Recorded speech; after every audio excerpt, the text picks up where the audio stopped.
Alrighty, so the first portion of the show from this episode going forward is going to be called Opening Salvo. It's going to be rapid fire broadcasting of the things that we're going to talk about today. In particular, tonight we're going to be talking about the law. And you'll see that this episode themes are going to be linking the story pieces that used to be individual segments into one master show. At the same time, it's also going to give us an opportunity to have clear identifying markers at the end and the beginning of each section. So again, with this being the very first one, make sure that if you haven't yet, hit the buttons to like and subscribe, because this is going to be a go-to place for you for information on how to make your game sessions better and to make your presentation the way you want it to be. Alrighty, so let's get started, shall we? The law. It is the bugaboo of most games, is that you have to have rules. You have to have some means of expressing what the boundaries are in terms of mechanics. Some games go into the actual physics of how things work. I was interested to find out that the new D&D 2024 specifically says that the rules aren't the rules. I was watching a video earlier too that talked about the very fact that it is not the rule set that is that defines the game, but rather it is the code by which the game operates. Very interesting. But it also kind of belied the difference between what I would call rules as written and rule of cool. And I think that the person that was talking about it he was using the word reify to talk about the fact that you want to reify your games, and that means to bring reality to your sessions. And I think that's really the definitional line between rule of law versus rule of cool. Those players, I just realized my lighting is poor tonight. Give me just a second to fix that. I'll be right back.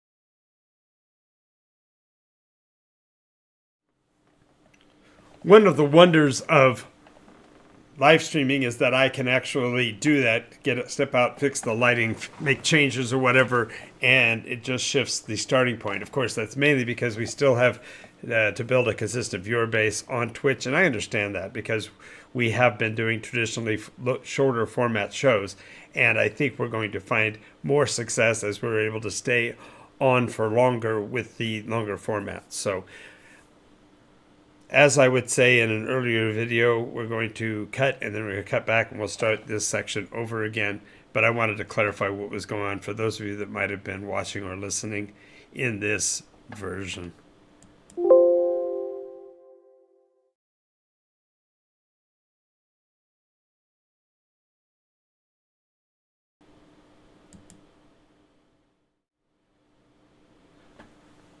Alrighty, welcome to Opening Salvo. This section of the show is, or will be, episodically my, matter of fact, let me just stop telling you about it and just start doing it.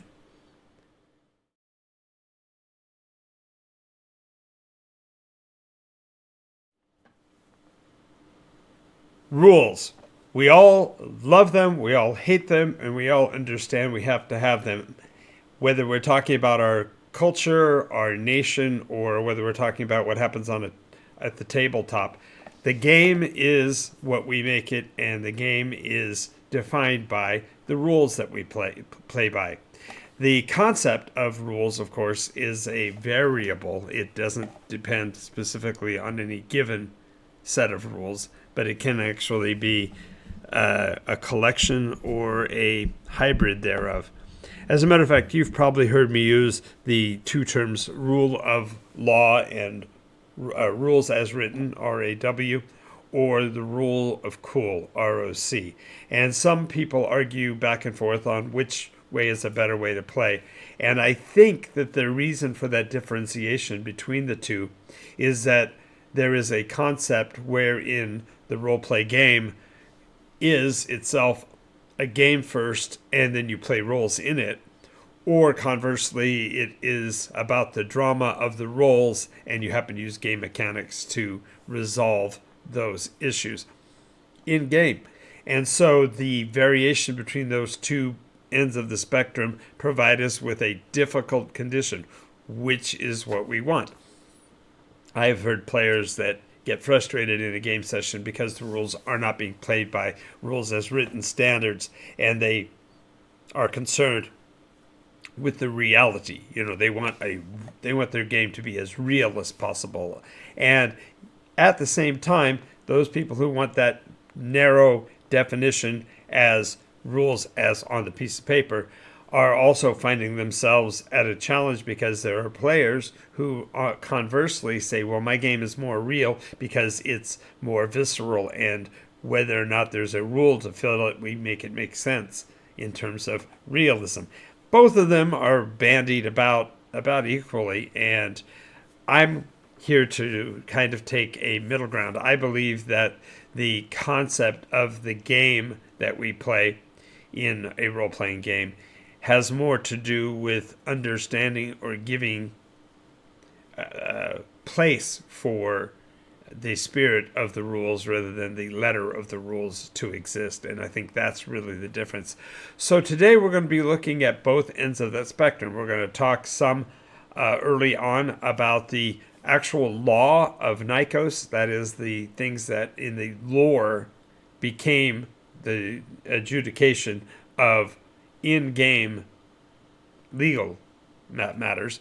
And then we're going to take a completely different stance when we go to dealing with the etiquette, those unspoken laws of role play, and how they bear out in any role play game situation, and particularly perhaps focusing a little bit on NycosRPG. Now, I'm not intending for this conversation to become a us versus them, or a me versus you, or a rules written versus rule of cool kind of a conflict. So just realize that I utilize those terms to give defining boundaries. And I think the two symbols here that flip back and forth on the sides of my screen are perfect examples of that. The idea that the rule of cool takes precedence in certain ways, and the rules as written fill in the gaps. And so as you play through, and if you don't understand something that's going on in the game, you can reach to the top and figure out what's really useful. And at the same time, you might therefore downplay the actual rules written, or the rule is written might be able to explain something more clearly than the rule of cool. And so this push me, pull you effect that you fundamentally see on my screen, I think kind of catches that concept pretty clearly, that yes, there's a graduation between the advances of one and the fall of the other, so that push me, pull you effect really does bring the game back to its center between those two. Alrighty, we have gone through our opening salvo, so now we're going to take a little trip, and we're going